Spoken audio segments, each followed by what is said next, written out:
Well, the sun has finally started to peek out, and we're ready to grill, party, and celebrate the red, white, and blue. But of course, we want to make sure that you do it safely. Lindsay is live in Northwest Omaha with some tips from the Omaha Fire Department.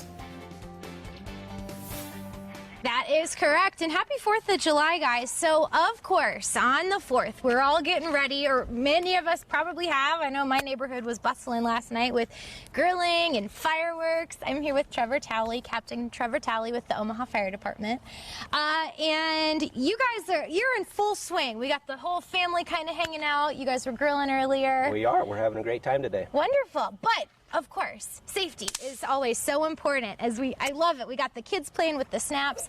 We'll get to some fireworks safety in just a little bit, but grilling is such a big thing. Right. With today too. Right. So we got a couple of tips with your basic grill. We do. We grilled earlier, and this is one of the biggest grilling holidays of the year. Oh, and yeah. So we anticipate that we're going to respond to several calls resulting from grilling injuries, fires, whatnot. So we just want people to do it safely. And one is do it in an open area, not next to your house.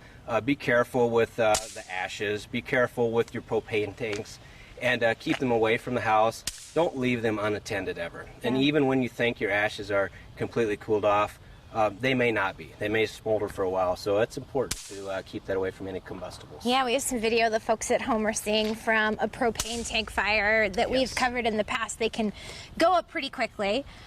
So in addition to grilling, fireworks also a big issue. Right. We are on your driveway. This was a big thing as we were setting up. We're saying, no, we're not going near the grass. Right. What are some other kind of firework tips, whether, you know, it's the kids playing with the snaps or anything else? Well, to avoid injuries, which is our biggest concern, is we want to have age-appropriate fireworks. You know, don't buy fireworks when you have smaller children that they're not able to use. And always make sure that there's an adult there to supervise. Yes. Okay? Besides that, do it in an open area.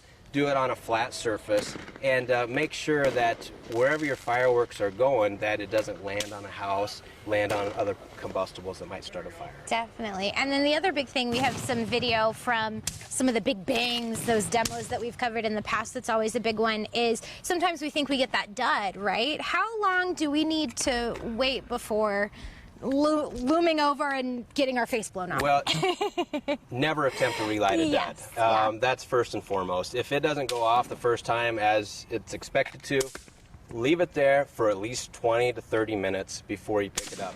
And at the end of the night, after you have all of your remains, pile them up, leave them in the middle of the driveway. There's no reason to put them in your trash container and then set that next to the house. Gotcha. That's just asking for trouble. So we'd recommend leave it in your driveway. It'll be there tomorrow, and it won't start any fires. Yeah, we even have a bucket with some water and some other stuff. That's always a good tip. We got to give Clara a shout out again. My helper is showing off some snaps. Now, in addition to these tips that we have online, we also have, of course, the one snap and it's a dud.